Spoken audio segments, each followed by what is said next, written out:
Hey everyone, it's Rob, and thanks for listening in today. I greatly appreciate your time. My guest today, Nipun Mehta. Wow, I'm speechless.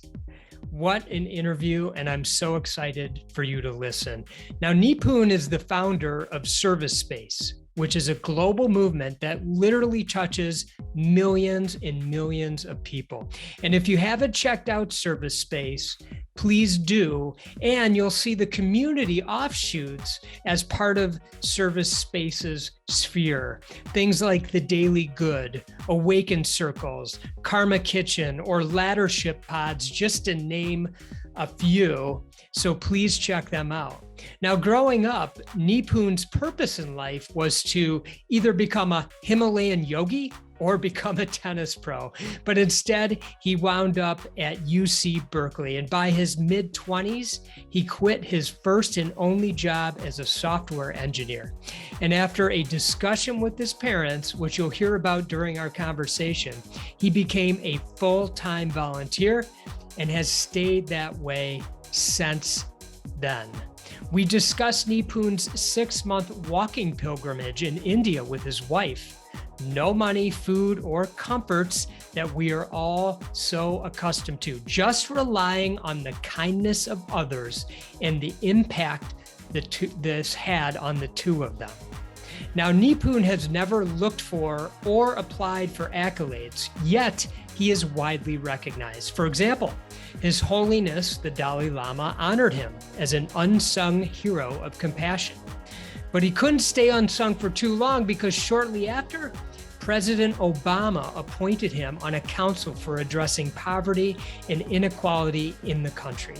Just a few months ago, Germany's On magazine named him the top in the list of the top most inspiring people of 2020. He was listed as number 22 and was mentioned on the magazine cover with Lady Gaga. These are just a few of the many accolades he's received, others of which I asked him about during our conversation. Now, apart from his formal service for the last decade, he has spent 30 days per year in meditation and 60 days per year in service of other meditators. His greatest indulgence? It might just be watching the Golden State Warriors play basketball, mainly because he loves Steph Curry's humility.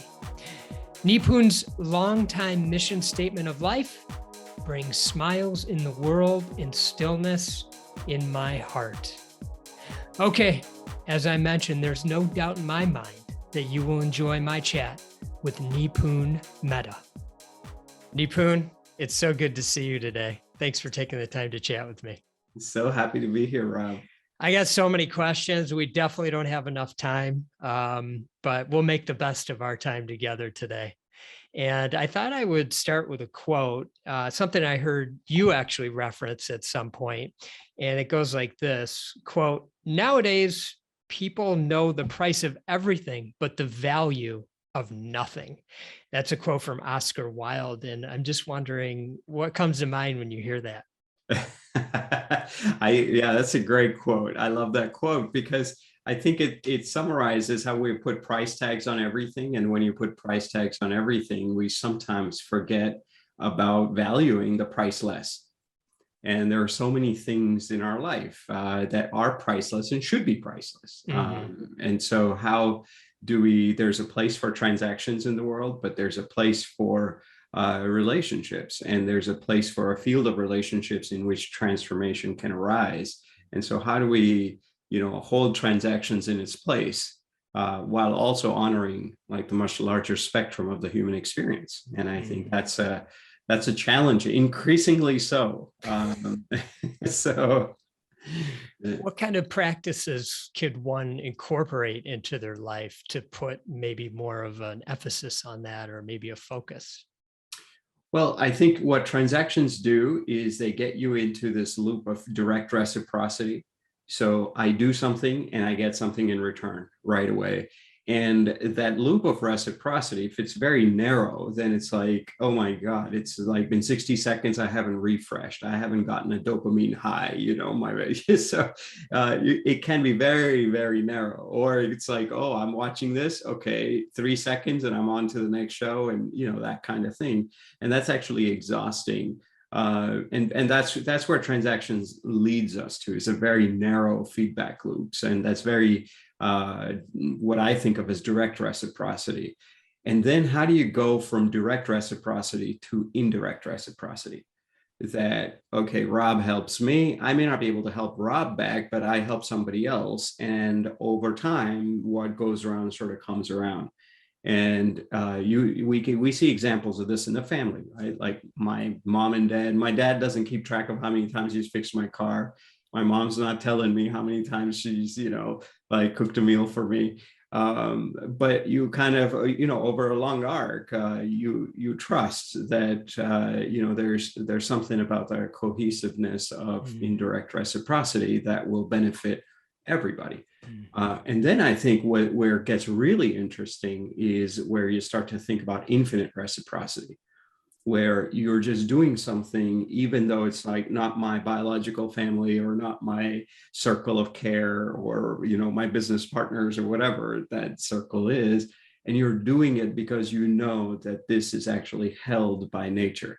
That if I do an act of love, an act of kindness, an act of service, it's going to touch your heart. And by the propensity of love itself, that love, if your heart is touched, that will beget a sort of regenerative intrinsic motivation that will continue to cycle forward. And that's good enough. And at that point, you start to do really principled things.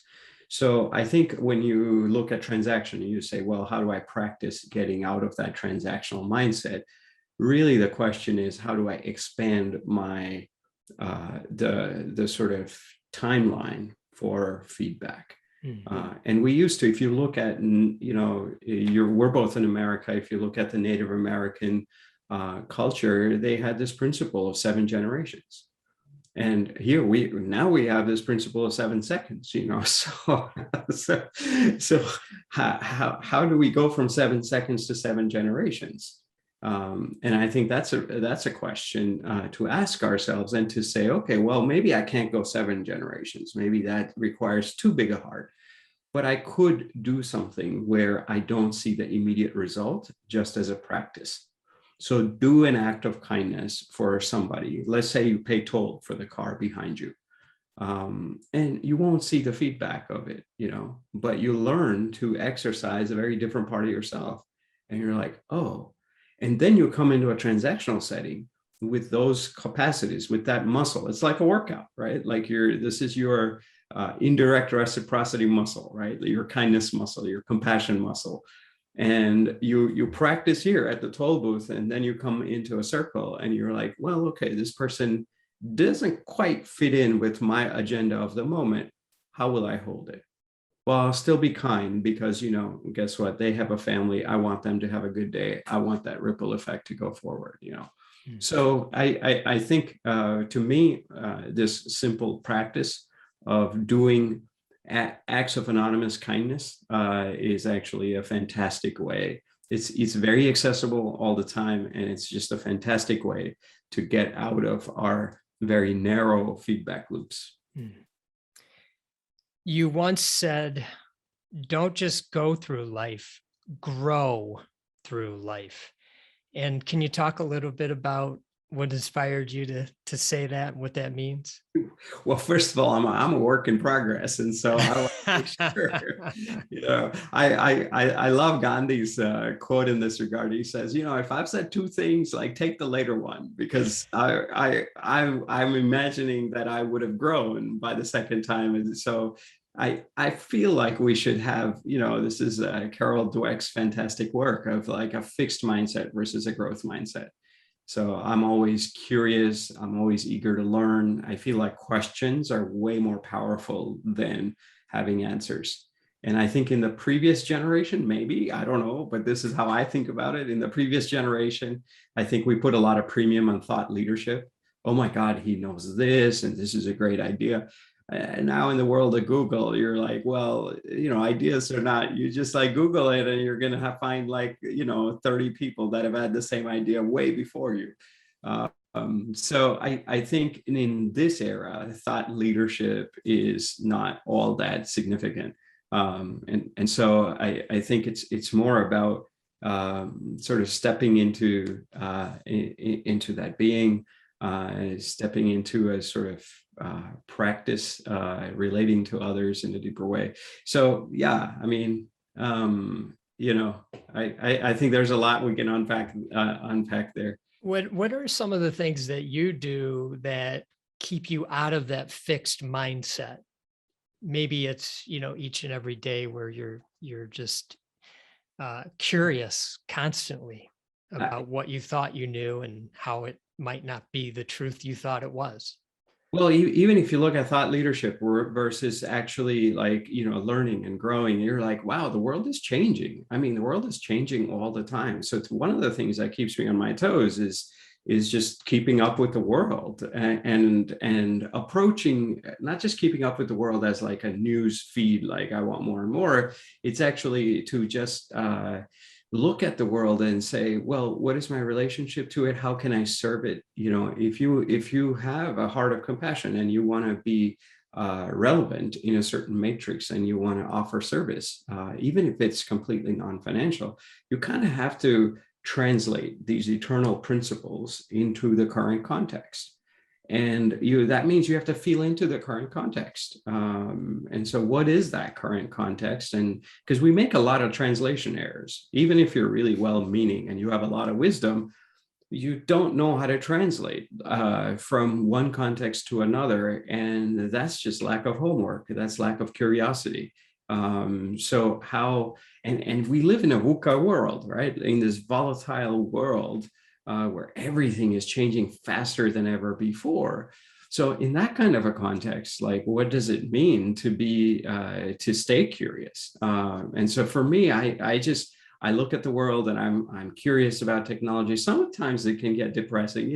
Like a couple of days ago, Mark Zuckerberg comes out saying, hey, we're Meta, and it's not enough that you're addicted to Netflix. We want to create a whole 24-hour immersion into a Netflix world for you. And you look at that and you say, okay, well, they've got 10,000 engineers, right, that have been working on it already for a while, and now they're going to double up their workforce in the next year, just on that vision of that kind of a metaverse, a video game, so to speak. And you look at that and you're like, okay, well, all right, that's the world where we're going to. That's the, and you say, well, how, it's a real practice to actually not react, to hold it, to have your, I don't think this is right. Like I come from the Silicon Valley. I'm an engineer by trade. I have been connected to a lot of these platforms that have emerged, and so many sort of founding co-creators of it. And I've never been on Facebook, right? I never had a personal Facebook account. And because I saw what they were doing, it's like saying me and Rob are trying to give a hug, and in between, let me throw these banner ads and let me throw. I'm like, no, my relationships are not, I'm not on WhatsApp. Like I never was, even pre-Facebook, because they wanted to download all my contacts, and I know what they're doing with all that. So I was like, no, that's not right. So at one level, you do have to say, you have to stand for what you believe in, but at another level, you also have to be curious and say, well, like what's actually going on, right? Like why is it so appealing to so many people? And sure, they might be manipulating us, they might be looking under our hood, into our subconscious patterns. But why are those subconscious patterns so open to vulnerability? Like, what's the bug there? And what's the antidote to that? And so I think that's usually how innovators do tend to think. And I think that's what we want to, that's how you want to kind of do. So for me, it's a very fundamental practice of staying engaged in the world, but not being he says like being in it but not of it, Mm. like it's a real practice. I think in metaphorical language they'll say you want to be a lotus in the mud, right? I think in some of the Hindu and Buddhist scriptures they will often say that. Mhm. And so you're there, and I think it's a real delicate balance that you don't want to be too vested into these ways of the world. At the same time, you also don't want to be too distant. And I think negotiating that is really comes down to this connection between fixed and growth mindset. So you don't want to be too fixed, but if you're all growth, it doesn't work either, because then you have no grounding. So you kind of have to have some grounding and some fluidity. And so what is the juggle between the solidity and the fluidity? And this is a great practice to have with anything, really, I would say. Mm. Yeah. I was thinking a little bit about your last name, Mehta. Can you speak to the meaning of that and how, if it's had any impact in the way you've made your way through your life thus far? Yeah, well, thank you. It's not technically. I know in the Pali and the Buddhist language, metta, metta, is actually loving kindness. And my name comes from a different cultural context, so it doesn't quite translate to that. But I like the reference to it because metta, of course, is a very big part of my personal practice and just my way of being. I would say I love the idea of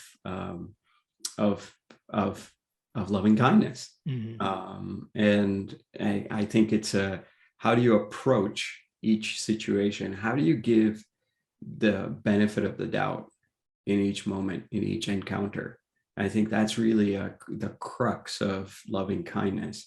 Is even if someone's harming you, even if someone's saying something that's like off center, doesn't feel right to you, all that, even then you can say, well, this person's fighting a tough fight. That, okay, well, hurt people, and healed people heal people, and so maybe there's been some hurt behind what I'm seeing in front of me. So how do I hold it gently? You can still respond, you still have to have healthy boundaries, but at the same time, you also don't need to propagate that hurt inside you. And so, yeah, it's this loving kindness is a fantastic way. And I really love Christine Neff's work around some of this. And she draws a very interesting distinction between self-compassion and self-esteem. And so self-esteem is this notion that how do I relate to the other? And if I relate to the other by distinguishing myself in terms of how I'm different from you, then that increases my self-esteem. But if I relate to the other in terms of how I'm similar, that you're suffering and I'm suffering, that actually gives rise to self-compassion. And so you need a little bit of self-esteem, but too much of it can get you around, can get you going in the direction of narcissism. So how do you start to really think in terms of a much more holistic way of looking at it? And I think self-compassion in that sense is a fantastic gateway. And it's rooted in the understanding that it's not like, hey, I love ice cream, let me eat ice cream. That's self-compassion. That's a very confused idea of it. But I think what Christine says, and she has a lot of research around this, that instead of saying, oh, how am I different than you? How am I unique? How am I more amazing than everybody else?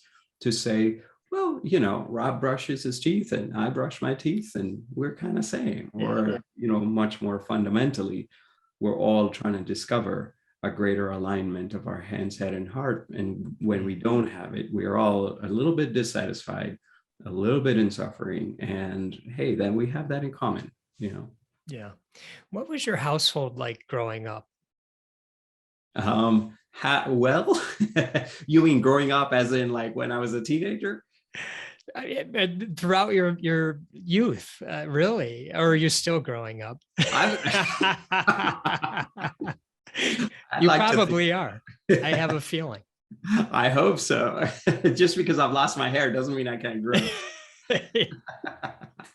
um, That's good. yeah, I think I have been very lucky to have the parents that I do.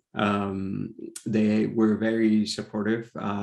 We were an immigrant family, and so we had a lot of challenges just like doing our basic things. Like I applied to one college. I didn't know you were supposed to apply to all these colleges, and you're just like barely getting by with so many things. You're not like you don't have all the traditional best practices and information. You don't even know where to get it. Of course, now you can look back and say, well, you go to the counselor's office, but you don't even know, you don't feel comfortable. There's all these different things that come up with an immigrant experience. And I had that experience. So in that context, what was really remarkable was the unconditionality of my parents' love. And that love was, it had its constraints because they didn't want me to go off the wall. But what I really appreciate about my parents is they created a little sandbox and they said, look, you can't go beyond this sandbox. So don't just be a loose cannon and, take off. But within this, like, you discover your values.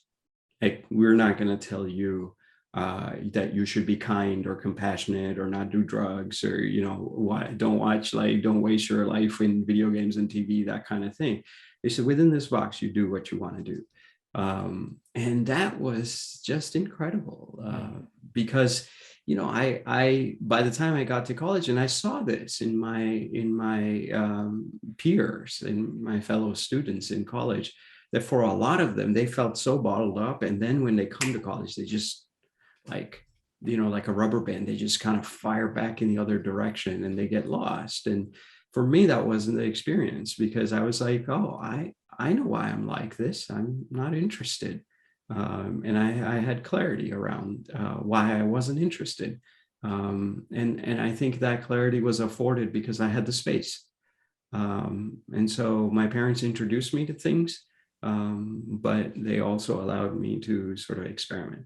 And they would have these little nudges, and like it wasn't like a coercive thing, but they definitely had their nudges, like when I was a little kid and we would hear like these romantic songs, and they didn't want me thinking about boyfriends and girlfriends at the time, so they were like, this you can interpret all these songs as your love of the divine.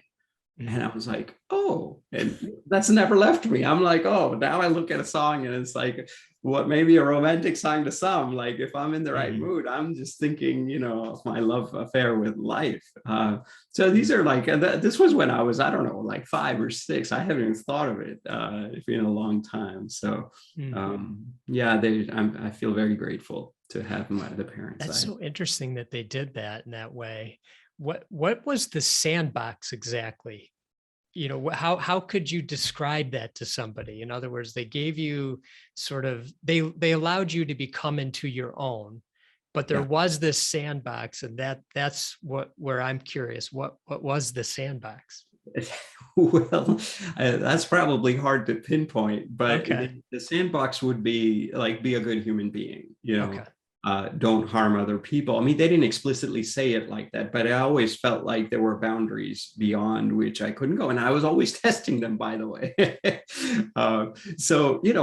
one of the big moments in my journey, and certainly with my parents, what was tested when I got out of college. I went to UC Berkeley and I came out right around the time of like the dot-com boom. And so this is the dream. Like, my parents sacrificed so much for me to have these opportunities. We immigrated from India and we were, had to start from scratch, all these things. And it was really for giving opportunities for me and my brother. And you got that.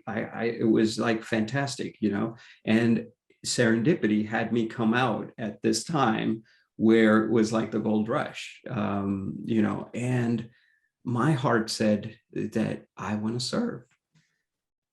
And, their logic was, look, you're being stupid, like, This is, it's as in you're being a kid, you don't know, like these Right. things will come, like you don't know how much sacrifice has gone into this. And now it's like you're right at the doorstep and you're saying you don't want it.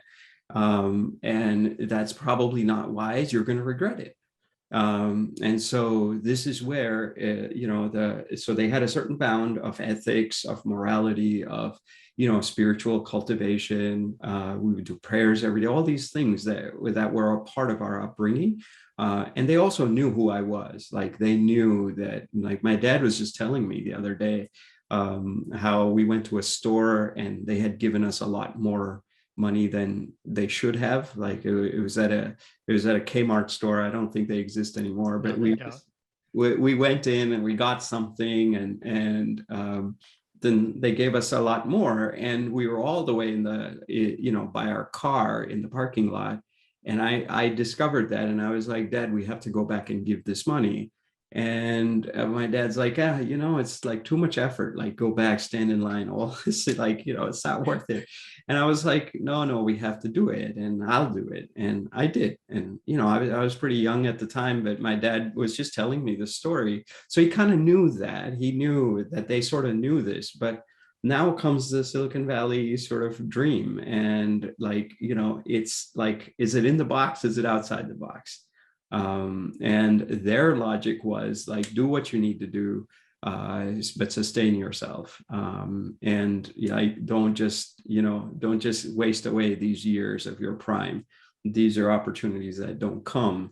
And if you forget about all your engineering and computer science background, you may not be able to get another job later. All these things that they would worry about.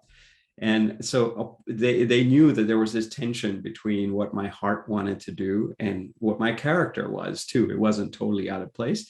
And then there's the practical worries that any parent would have about, like, this is, I want you to be happy, and I know you think that service is going to make you happy, and it does. We appreciate that, but like, so even the goodness was perhaps a little outside the box. And we actually disagreed. I wanted to quit my job by my mid 20s, and I had a dream job. And so I was like, for a computer scientist, I was optimizing C++ compilers, and it was with like people who were like in charge of the language globally, like really immaculate group of people. And I loved it. I loved everything about it. But my heart's calling was this. And so when I told them, I said I want to quit, and they were like, no, this is a bad idea. They were like, this is outside the box. And I said, no, I've redrawn the box now. Like, and so we went back and forth. But I think I feel so fortunate that as we disagreed, I didn't stiff arm them, like in football, you sort of like, forget it, I don't need you. And I could have done that at that time. I had the, material resources or whatever to do my own thing. And I could have, but I said, no, I'm going to disagree. You're going to disagree, but I'm not leaving this table until we agree, until we come to a common ground, until we bless each other fundamentally. And so it took 3 months, but at that time, those 3 months were, a long time. For sure. I have two questions. One is, growing up, have you thought about, or maybe you just know, was there someone or something that gave you this sort of mindset? This service-oriented mindset, say, for example, the going back in Kmart, or that kind of thing. What was there something that you draw on where it was, very instrumental for you? Well, I think about this sometimes because I feel so fortunate, that I have been, by and large, I would say I've always tried to be kind. And when you are kind, you have really rich and deep relationships with people because people want to be related to kind people, right? But I didn't have all that logic like early on.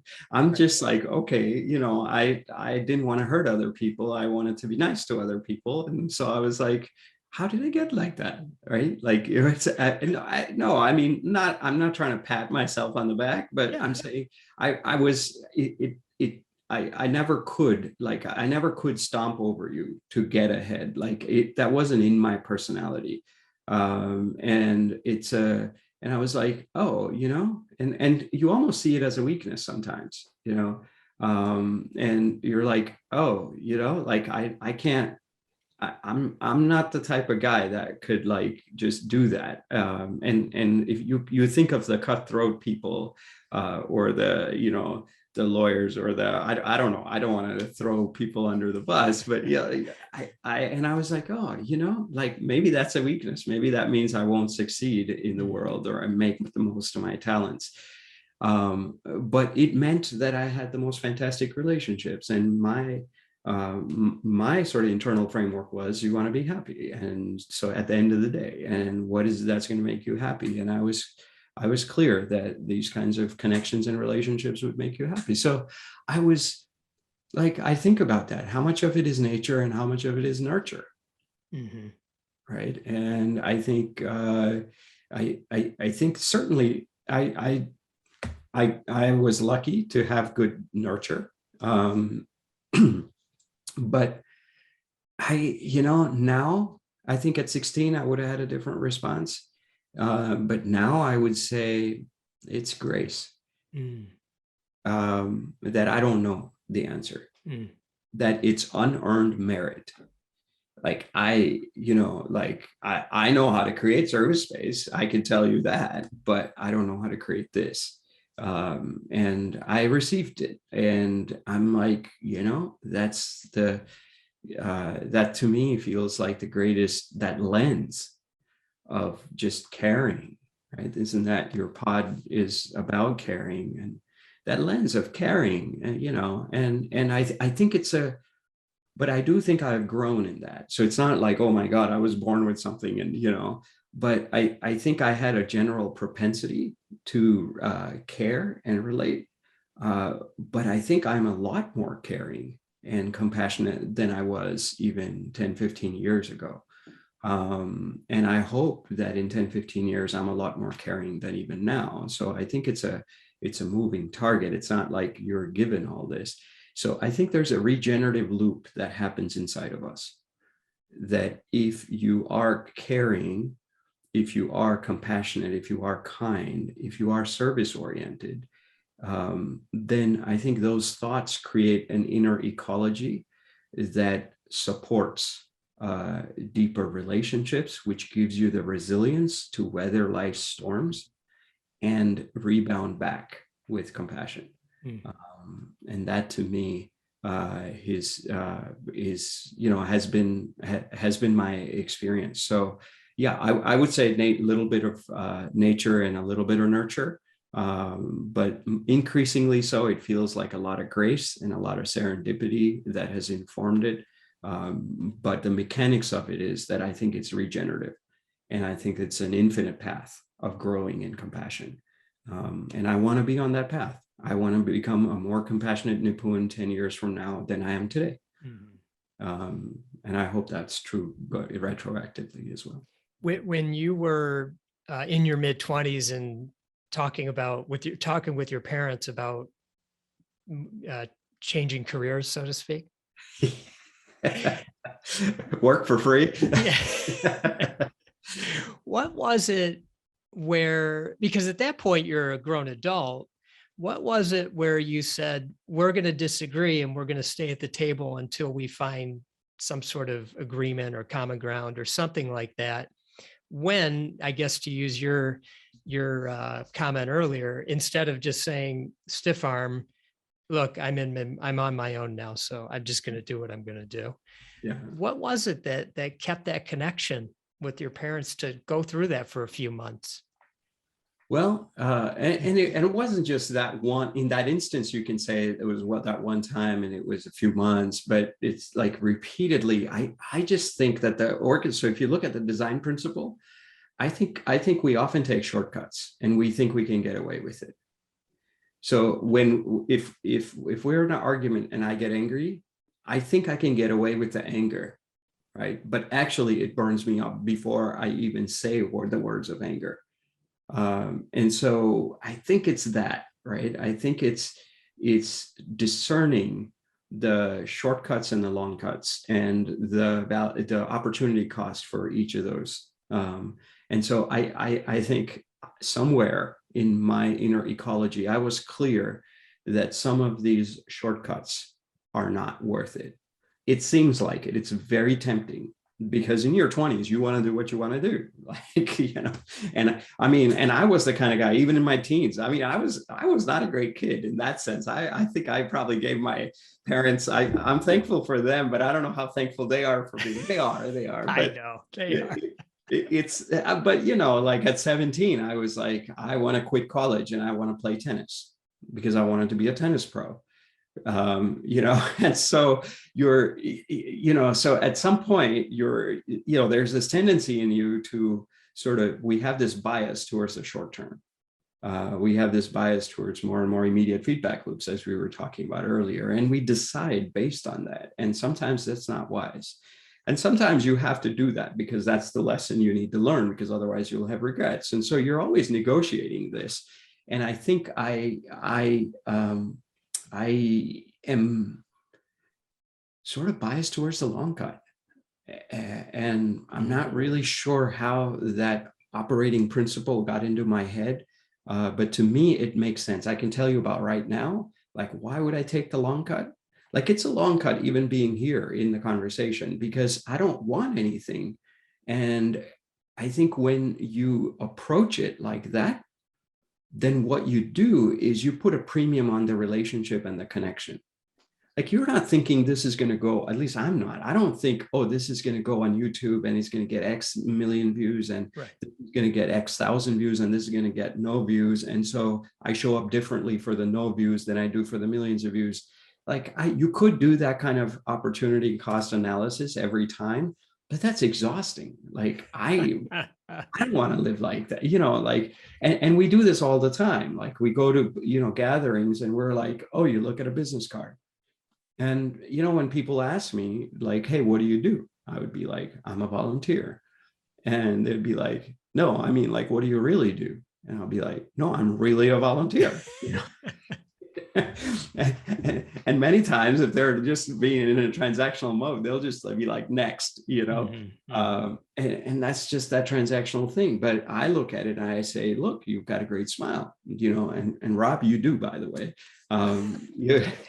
You genuinely care, right? And like when you are in that kind of a mode, the ripple effect of that is going to be long and maybe slow, but it's going to be sustained. Whereas in the other one, it's like, I use you, you use me. And that's not quite going to work out. So I've been clear that I think I want to take the long cut. I mean, of course you have to take the shortcuts in life. So it's not just either or. But I think I feel fortunate that I've never been drawn to the shortcuts. And I knew sitting with my parents at that table, the proverbial table, that, this is not right if I stiff arm them, that would be a shortcut and I will pay for it. I think there's a quote: if you want to go fast, go alone. If you want to go far, go together. And I think that's in my DNA to go far. So that's kind of, and now I look at it from the lens of like a bodhisattva kind of a perspective, and it's like very, very far for like, even if lifetimes or no lifetimes, there like just this idea of like, trying to do something for like 1,000 generations later, it's like, oh, that's far. And that somehow appeals to me. And it's interesting with the long cut, so to speak, because, you at times people, and in your case, I'm going to embarrass you for a minute, you start to get recognized for this. So like if you had a business card, it might just say volunteer, but if a business card could open up, it would open up like, yards and yards and yards and yards to talk about, the things that you do. But here, just let me mention a couple of things. First of all, there's this magazine in Germany called Magazine, and they ranked you. They have this list of the 100 most inspiring people in the world, and you were ranked as number 22. And I just have to say, you were ahead of Angela Merkel, who's the German chancellor, Greta Thunberg, who's this world famous environmental activist, young woman, Lady Gaga, this famous singer, you're on the cover with her. Richard Branson, this billionaire entrepreneur, and most of us have heard of this person. And in 2019, you received this Goy Peace Award, past honorees, Bill Gates, Nobel laureates, Deepak Chopra, the Princess of Morocco. So, okay, I'll stop there. I could keep going for a long time, but as you take that in for this moment, I'm just curious, what feelings come to mind when you hear these things? Well, it's not quite how you might think of it from the outside, because of the organizing principle. So I've actually never applied for any award. I've never applied to speak anywhere. I've never, I don't have a Wikipedia page. I haven't written a book. I have never asked for any money in all these, 20 something years, no fundraising, never filled out one of those forms. And so for me, the personal practice is to, I actually have a quote here given to me by an amazing Benedictine monk. It's on my desk, and it says, "Oh, you can't, I gotta mirror this thing." Well, hold it up. I just want to see is it on a note card? Yeah, let's see. Okay, it's great. I might be able to do a little. Did you write it or did the mirror? No. Okay, I think this will work now. Yeah. Okay. Yeah. Ooh, no, a little bit. Yeah. Right there. Yeah. Yep.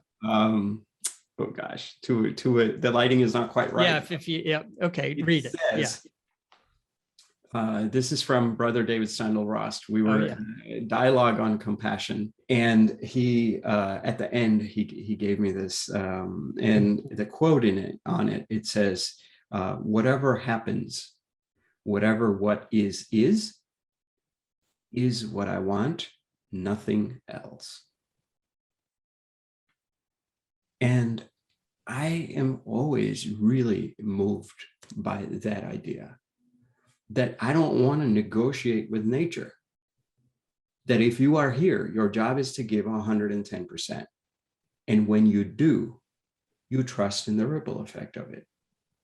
And every single thing, every single one of those awards, including the Magazine, right? And even the royal family in Japan giving me this award.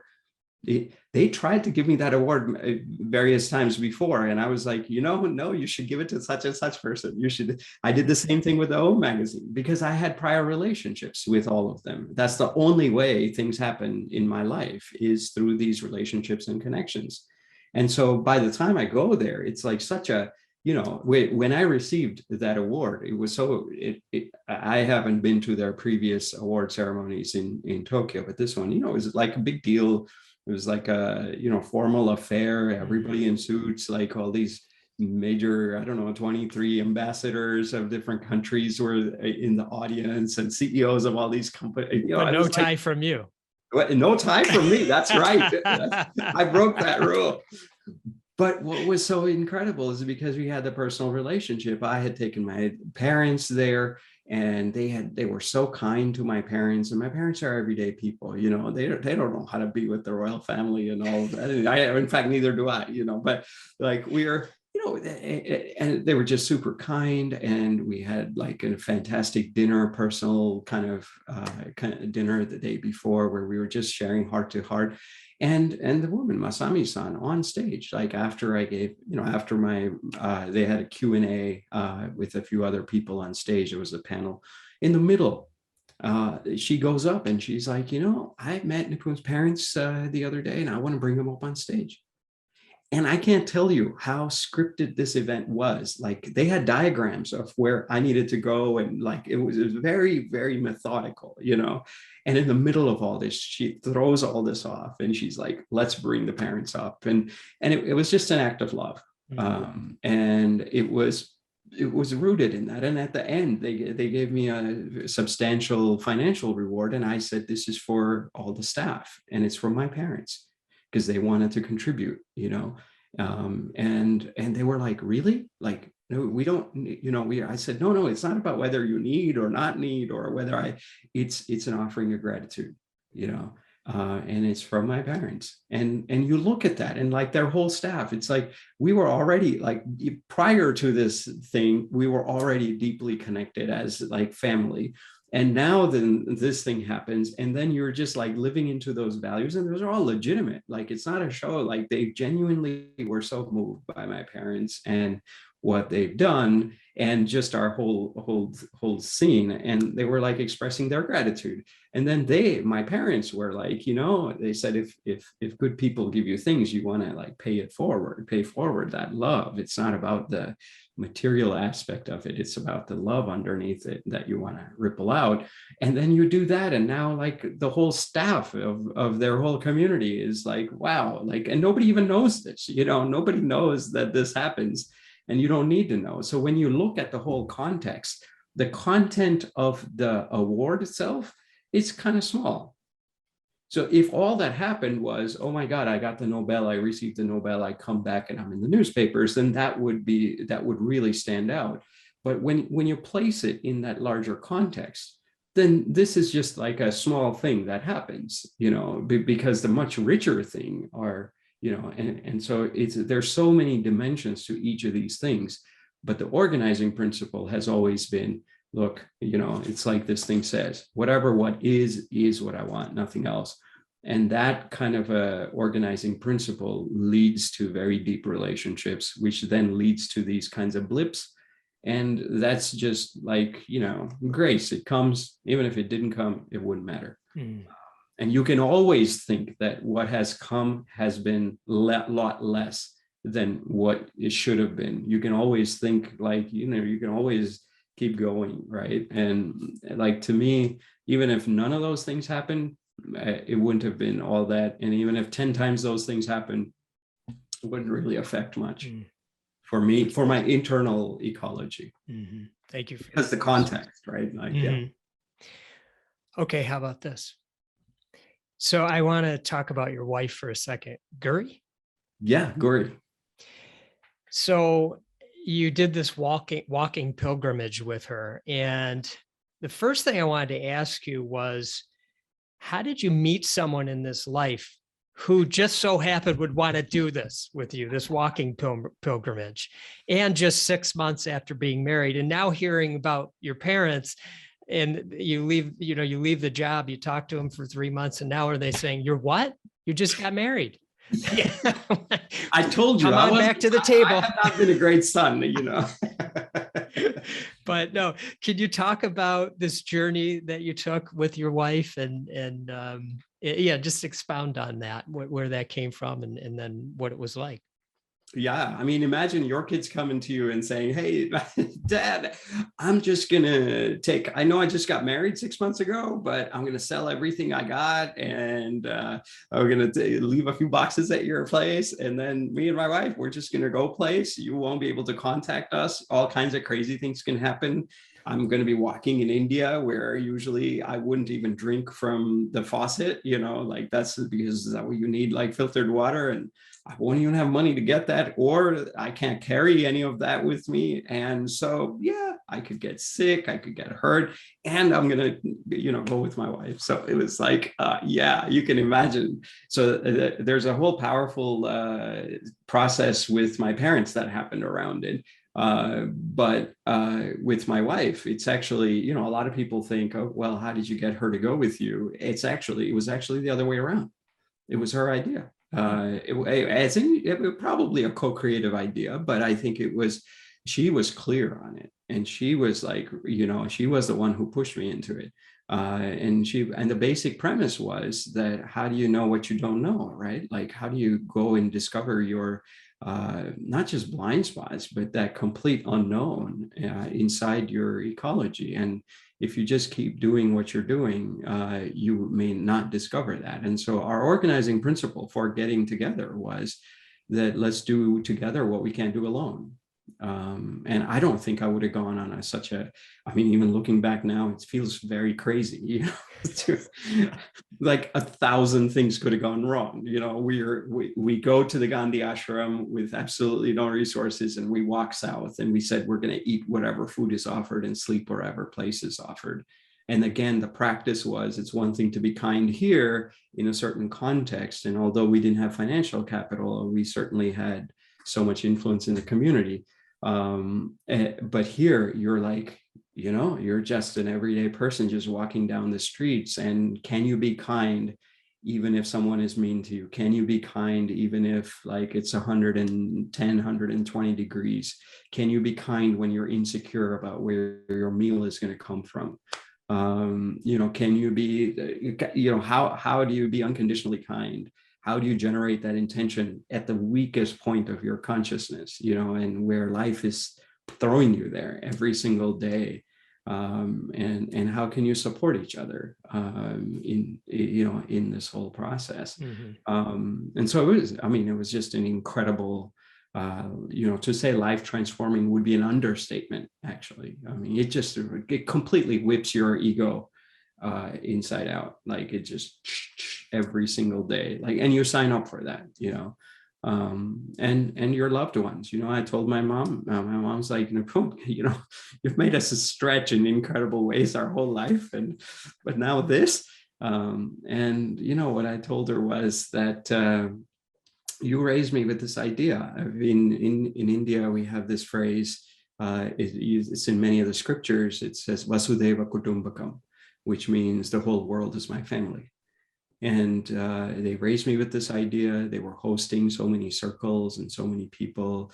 And, they aspired to live in that way. And of course, we're all imperfect in our practice of it, but we try, right? And so here I was telling them that, Mom, this is how you raised me. And so here's the chance for you to practice. I want you to go on the pilgrimage with me, but not while you're here.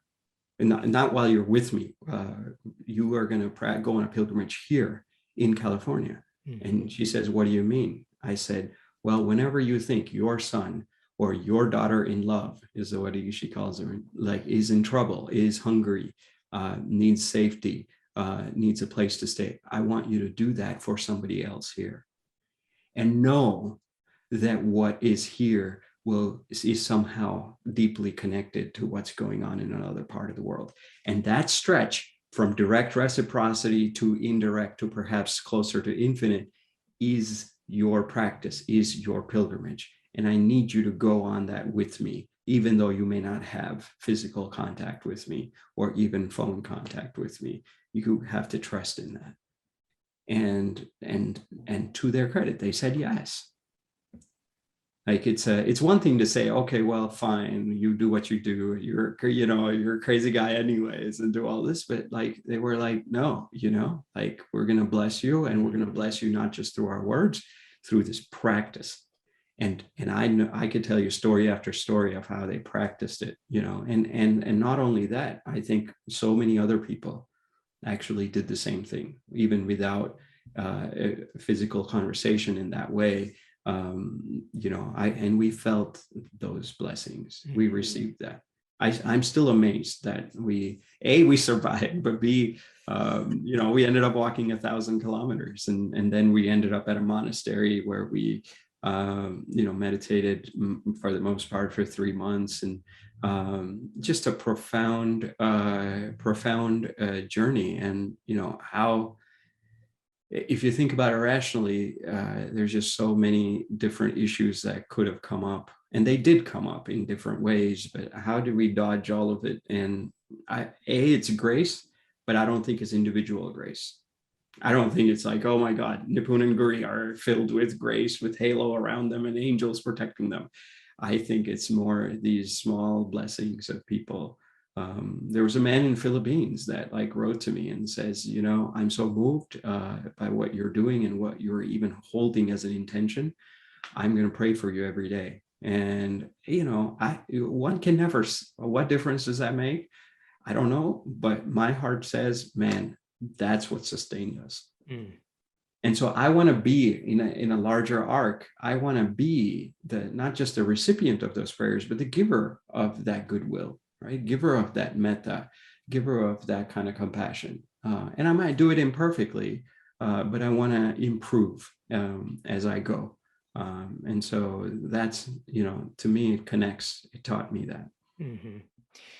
Does that experience at any point begin to wear off? It's the only way I can there's the only words that seem to come to my mind, where sometimes we have experiences in our life and they're very close, and then time goes and we start to, it starts to fizzle a little. Does that ever wear off?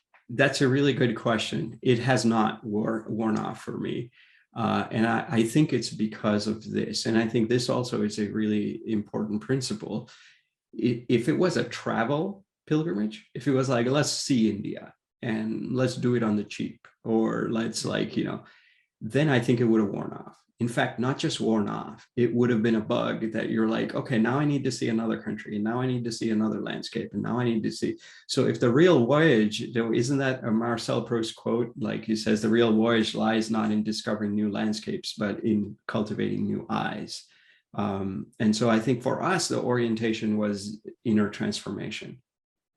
And because it was inner transformation, it just completely, it has renewed and renewed. It is fresh in me now.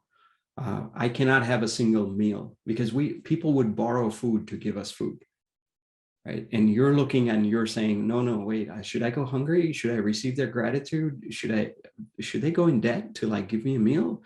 There's so many complicated things in the head, but for the heart, it's very simple.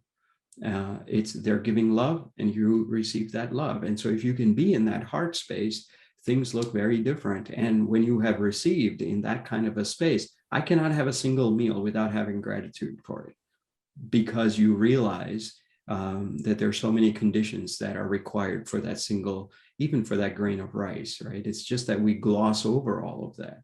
And so it's alive in me in that way.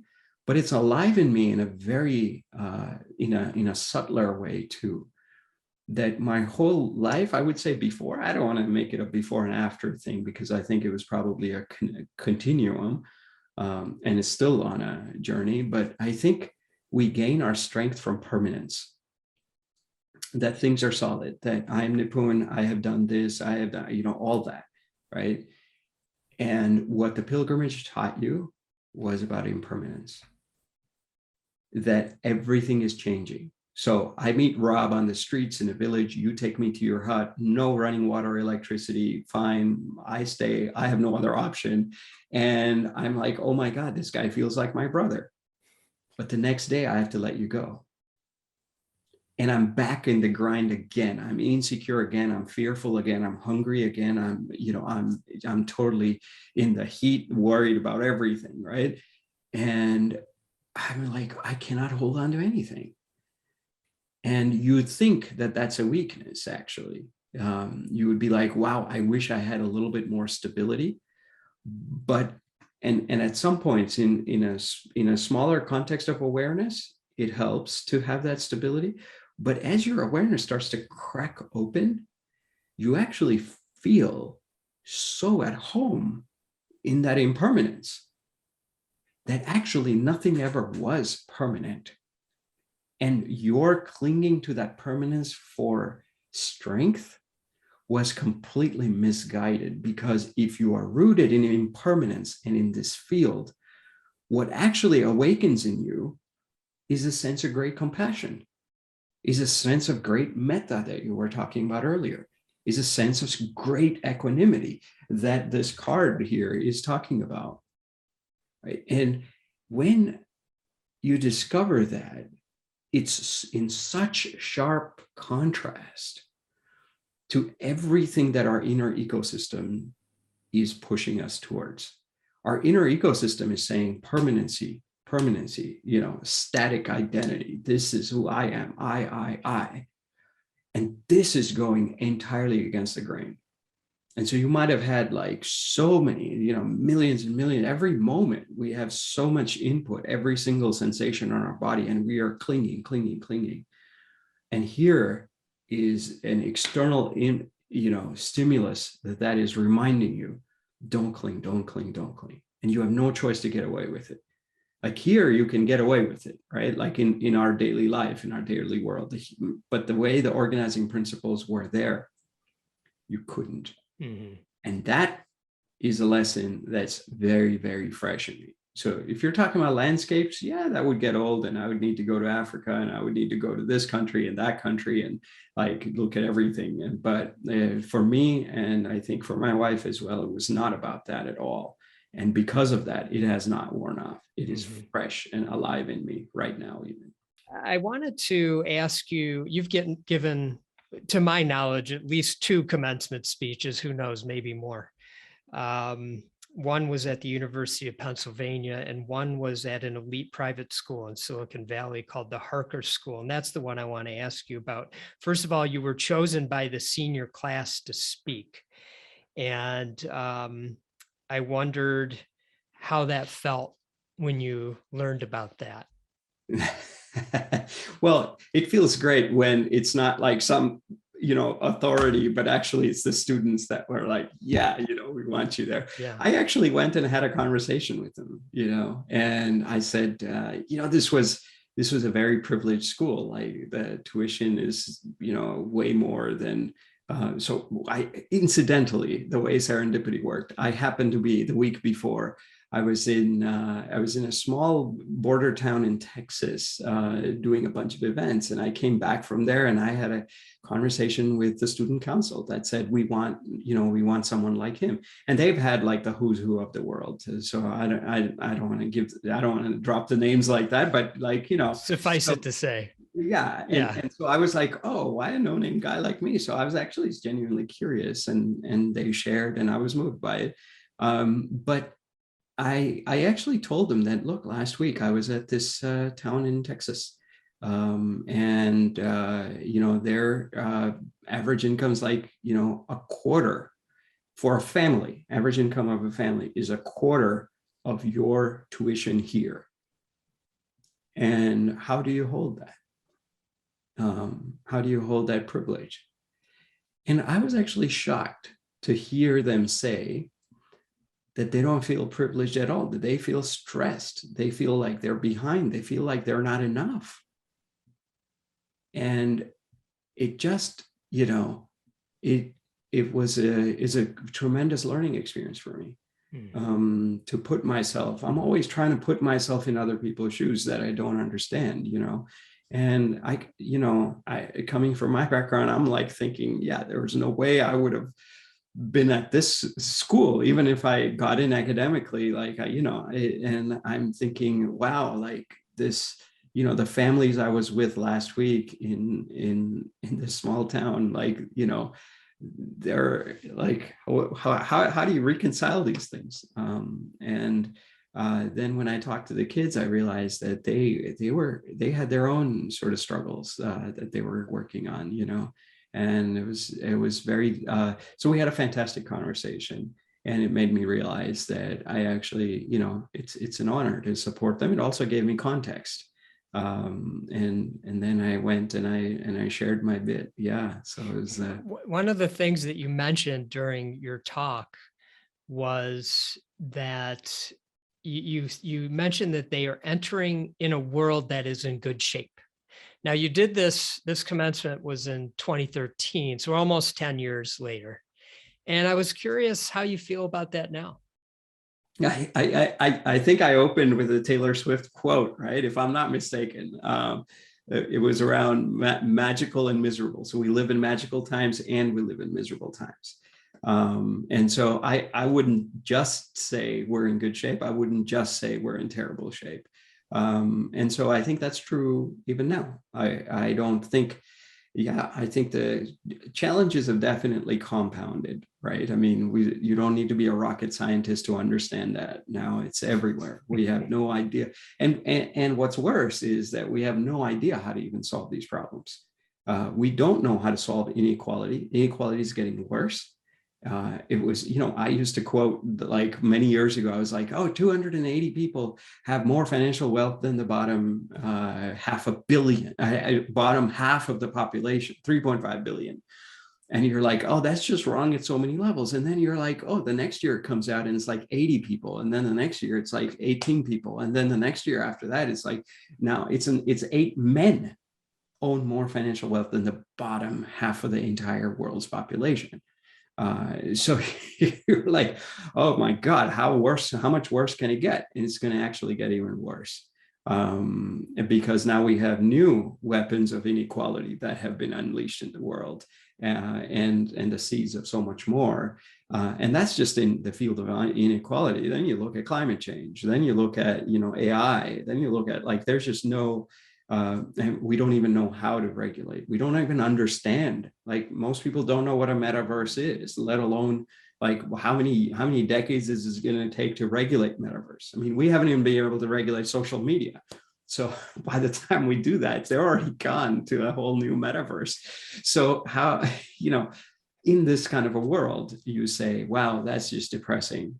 Yes, I mean, it can be if that's all the news you get. But there's also, the unfailing capacity of the human heart to respond with love, with greater love. This is what happened right after the pandemic. In March, right away, we saw so many headlines of fear. And so we responded and we said, look, there is suffering and there is fear, but there is also people responding with great compassion. And so I think we need to balance those always, that there will always be suffering and it will feel like it's overwhelming, but there will always be this human tendency to respond to suffering with a wish to come out of suffering, which is what compassion is. So suffering and compassion go hand in hand. So if suffering is going to step up, we need compassion to step up. And they will always, I feel like, in some larger divine order of things, they will be in balance. Mm-hmm. So I don't tend to feel, I will cry a lot even with just the suffering. We had a plumber come over just a few days ago, and I was so moved by him. He was so honest, so sincere. He didn't round up his 48 minutes to 1 hour. He rounded down to 45. And his wife, they were both very old. His wife was sitting in the car. I just felt so moved by his spirit. And I was like, what can I give? And after he left, I sat on my bench and I just cried. And I don't know, I'm not really a God kind of a person in that way, but I think I just prayed for him for a half an hour. I said, may he have, the benefit of whatever, if I have anything good, may it be shared with him, that kind of a feeling. So I feel the suffering a lot on a daily basis. At the same time, I also feel the tremendous potential of the wish to alleviate suffering, which is compassion.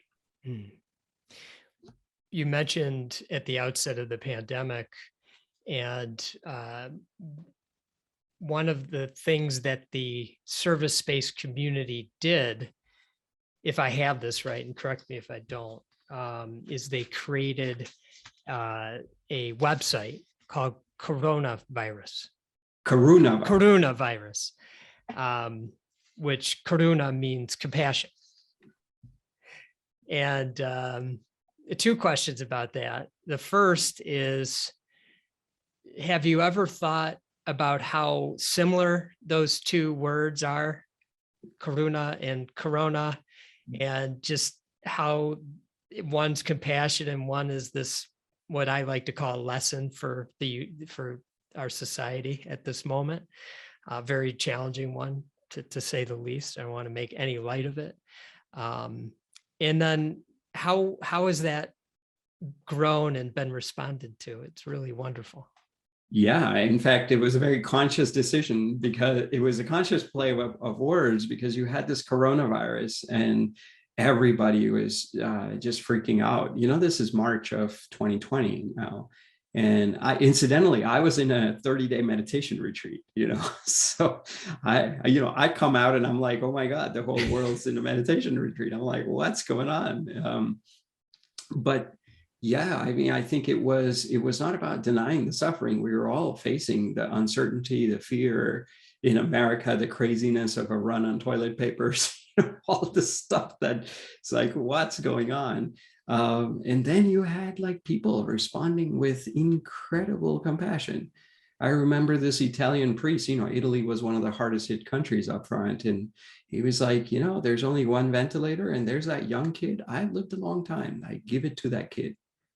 And wow, like, you had these two Sikh doctors up in New York, and they were twins, and they were like, our faith teaches us to serve. And so when the going gets tough, like we have to serve. But now because of the pandemic, they would get infected. So they needed to actually shave. And in their tradition, you never shave. You always retain your hair on your head, on your beard. And they were like, what's more important? This tradition or being of service right now? And so they shaved, right? Like it's, and that's my wife is Sikh. And so I know how incredibly difficult that would be, and how much of a sacrifice it would be for a devout Sikh. And they did that to be of service to, patients in New York. You had little kids going out and setting up like college joke stands, so they could go out and just tell people jokes. It was just like stories were just abundant and numerous, and we were not tuned into that because the narrative was just a fear.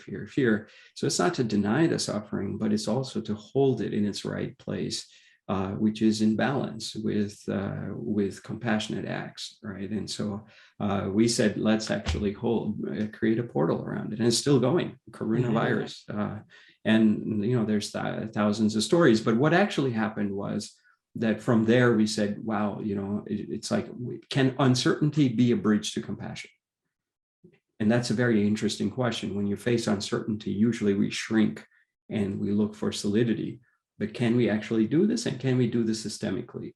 And so we started having all these dialogues and all kinds of Zoom conversation. We were like, so many people coming. We were like, wow, we've never seen such a response. And so we were like, this is great. And then we were like, this is going to get old very quickly. And there's going to be Zoom fatigue and all that. So we anticipated that. And we said, how can we use the pandemic constraints to actually cultivate a field of deep ties? So we knew about the cheap ties. We knew about the broadcast, right? Like you go on and you go and give sermons. Everyone was doing everything online, but there's a kind of shallowness to that. It doesn't quite engage in the same way. But we said, can we take that design challenge up? And like, what does it mean to have a virtual context and still cultivate a field of deep relationships? Like, is that possible? And so we started this thing called Pods. And that has been absolutely remarkable. The whole platform, we created that just in response to, we had held like hundreds of retreats and circles online, thousands if you count circles. And so from all that experience offline and all our knowledge of online worlds, we kind of married them together to meet the need of the hour. And what has come out has been absolutely unique. I don't think there's I haven't seen anything quite like it. And we're seeing the emergence of that. It's designed for igniting the whole, which is greater than the sum of the parts. And it's designed for deep belonging as well. And so so these kinds of things, like it kind of emerged from coronavirus, from corona to coronavirus to, these dialogues to a whole pod platform. It wasn't planned, but we're grateful that it emerged that way. You don't plan. Yeah, that's right. Is it? Yeah. People find it perplexing, they're like, wait, what's your 5-year strategy? And I'm like, yeah, you want me to give you an honest answer? I can make something up and I can make it sound good. But if you're honest about it, it's just, we're following emergence. And if you have a rich field, that emergence can take you very, very, very far. Mm-hmm. Well, I have one last question for you. I mean, many, many others, but I'll just go to this one last one. And maybe it's kind of random, I don't know, but where in the world could one find the best apples? That would have to be Japan. Well, I'm guessing you might be talking about the reference to miracle apples, maybe. I don't know, but I don't know if you know this story. Yeah, it's remarkable. I love this story, and it's a great metaphor, I think, for how we counteract the challenges of the world, not just as an immediate knee-jerk response of relief, but actually going to the much more fundamental roots, right? It's like you can say that the Facebooks and the Googles and the Netflixes of the world are like helping us connect with each other.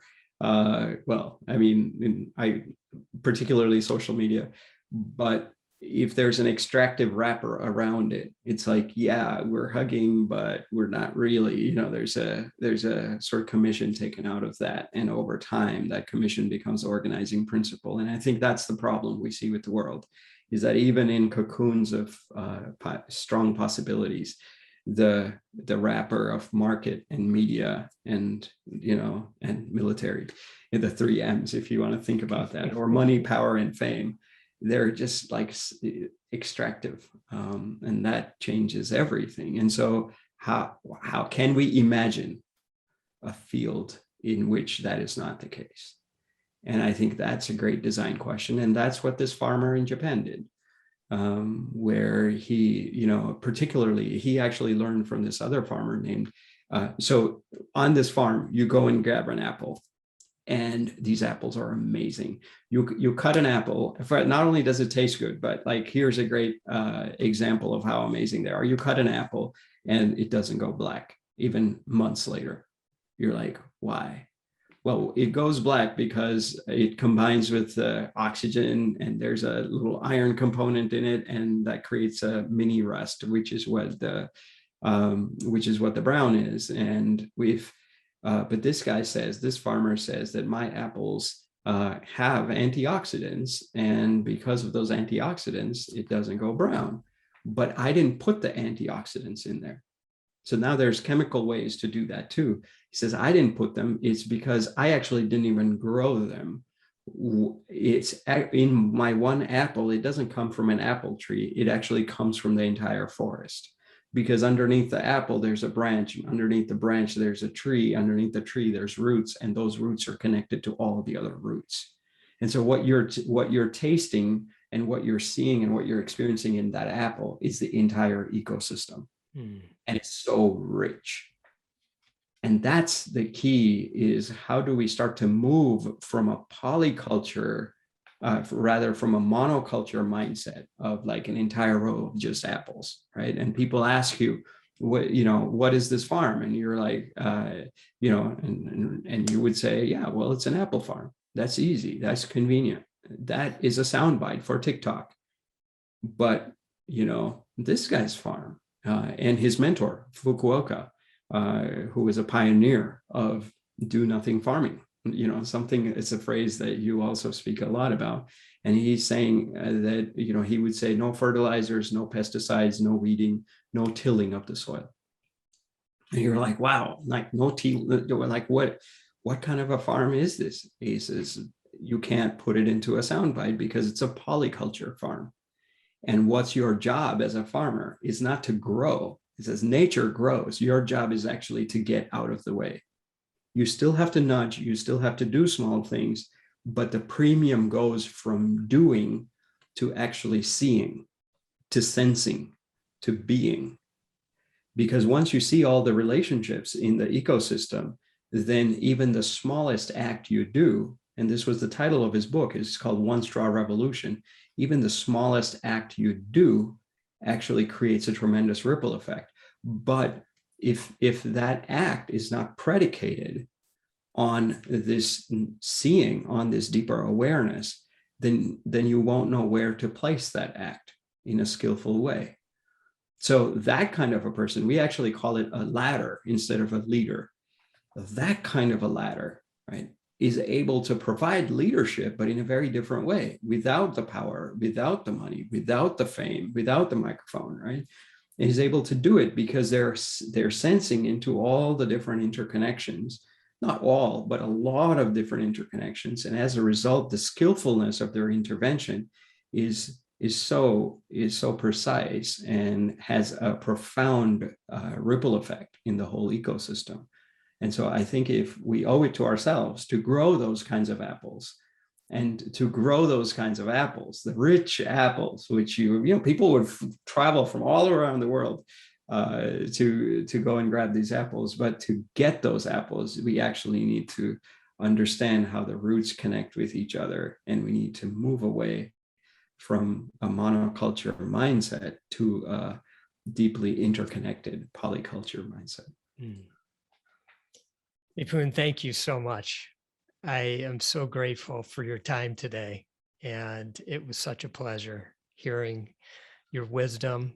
And I know how busy you are. So it just means the world to me that you've been able to take time out of your day to chat with me.